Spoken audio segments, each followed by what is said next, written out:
नमस्कार, आप देख रहे हैं दबंग न्यूज इंदौर और मैं हूं आपके साथ नेहा परिहार। वक्त चला है आज की मुख्य खबरों का। झांकी के चल समारोह में आंकड़ों के निर्णय का विरोध न्याय संगत नहीं। परंपरागत झांकियों का कारवां इंदौर में निकलने की परंपरा सैकड़ों साल से चली आ रही है और इन झांकियों के साथ अखाड़े का भी प्रचलन लंबे समय से चला आ रहा है। इन अखाड़ों में अखाड़े के कलाकारों के द्वारा अपनी संस्कृति के अनुसार अपने अपने प्रतिभा का जौहर दिखाते हैं। उसके बाद जिला प्रशासन द्वारा गठित निर्णायक समिति के द्वारा अखाड़े के कलाकारों के संबंध में निर्णय लिया जाता है। इस बार जिस अखाड़े के संबंध में निर्णय हुए हैं उन्हें लेकर श्री रविदास व्यायामशाला अखाड़े एवं अन्य अखाड़े के द्वारा विरोध प्रकट किया गया है कि लंबे समय तक सिर्फ 2 ही अखाड़े के कलाकारों को पुरस्कृत करते हुए आ रहे हैं, जबकि उनका परफॉर्मेंस उतना अच्छा नहीं था जितना कि अन्य लोगों का। बावजूद उसके अच्छे कलाकारों को भी सम्मानित नहीं किया गया। इसलिए झांकी जल समारोह में अखाड़े पर जो भी निर्णय हुआ है वह न्याय संगत नहीं है। निर्णायकों के निर्णय का विरोध करते हैं और जिला प्रशासन से पुनः मांग करते हैं कि सभी वीडियो एक बार देखे जाएं और देखने के बाद जिसका परफॉर्मेंस अच्छा हो उसे पुरस्कृत किया जाए।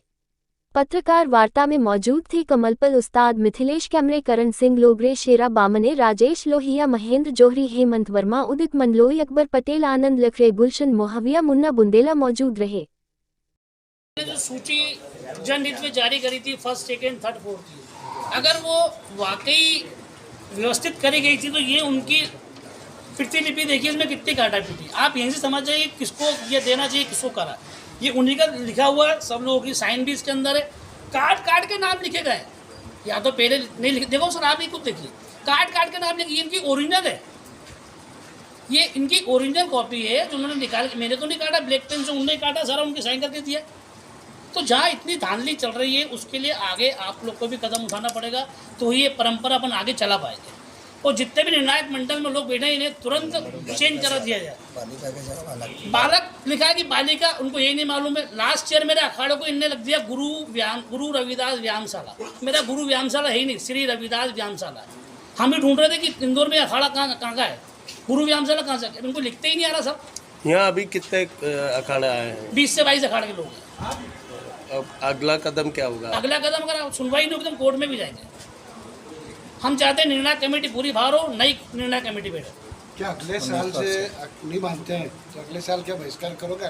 हम तो इस साल ही बहिष्कार करना चाहते हैं सर, अगले साल तक रुकेगा कौन?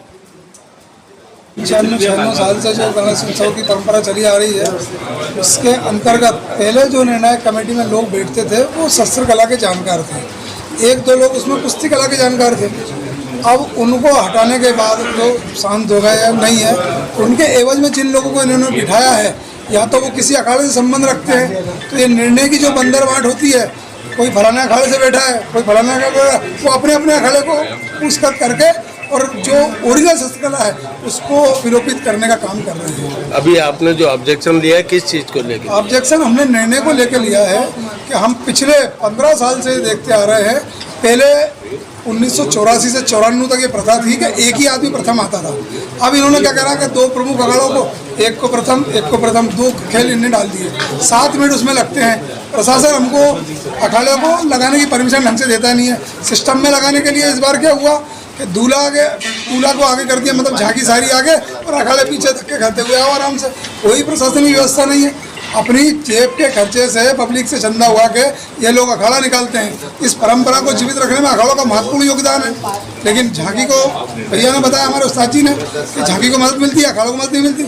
हमको मदद भी नहीं चाहिए, बात मदद की भी नहीं है। बात यह है कि निर्णायक मंडल में जो लोग बैठे हैं वो किसी अखाड़े के नहीं होना चाहिए। बस एक अखाड़े को कितना टाइम मिलता है? एक अखाड़े को 3 मिनट मिलता है, 2 खेल के 6 मिनट मिलते हैं। और कई अखाड़े इस बार अभी हमने देखा कि 4 मिनट 40 सेकंड खेले और उन्हें प्रथम दिया गया है। तो आपने वहाँ ऑब्जेक्शन क्यों नहीं लिया? अरे वो अखाड़ा आगे बढ़ाओ, अखाड़ा आगे बढ़ाओ, पुलिस लगी है, वहाँ प्रशासन लगा हुआ, कलेक्टर वहाँ व्यवस्था में मारते हैं, लट मारते हैं। आप क्या चाहते हैं? हम ये चाहते हैं कि व्यवस्थित खेल हो, हर अखाड़े को समय पे मौका मिले और निर्णायक मंडल बाहर से बुलाए। ये किसी अखाड़े के निर्णायक मंडल नहीं होना चाहिए। कोई गाजी गुरु का है, कोई फलाने उस्ताद का है, फलाने ठिकाने उस्ताद का है, और वही 8-10 लोग जो बैठे हैं उन अपने अपने अखाड़ों को पुरस्कृत करते हैं, और जो कला कर रहा है ओरिजिनल कला मर रही है। निर्णायक मंच के द्वारा ये बोलना चाहती हूँ कि जो निर्णायक मंच पे जो बैठे हैं तो उनको तो लिखना पढ़ना भी नहीं आता। मीत कश्यप को तो कुछ भी नहीं आता, गोपाल बोरासी को भी नहीं आता। वो बैठा के क्या कर रहे हैं? कुछ भी नहीं, केवल अपने वालों को देते हैं। और मेरा कहना मतलब ये है कि एक जो निर्णायक मंच पे जो बैठे सारे के हैं सारे निर्णय को गलत मानते हैं या कुछ निर्णय गलत हुए हैं? सारे ही गलत सारे हैं। गलत हुए पूरे हैं। के पूरे उसमें साथ में जो बैठा है हाँ। जैसे रवि दादा गौड़ जी बैठे जी। हैं तो वो भी कुछ नहीं बोल रहे हैं, तो वो भी गलत है हमारे लिए तो, क्योंकि वो उनने भी न्याय नहीं किया। वो तो बुजुर्ग थे ना, तो उनको तो बोलना चाहिए था कि भैया ये गलत कर रहे हो आप। तो कोई किसी को कुछ नहीं आता, यहाँ पे केवल राजनीतिक आ गई है। आपका नाम? आज की खबरों में फिलहाल इतना ही। बने रहिए दबंग न्यूज इंदौर के साथ। नमस्कार।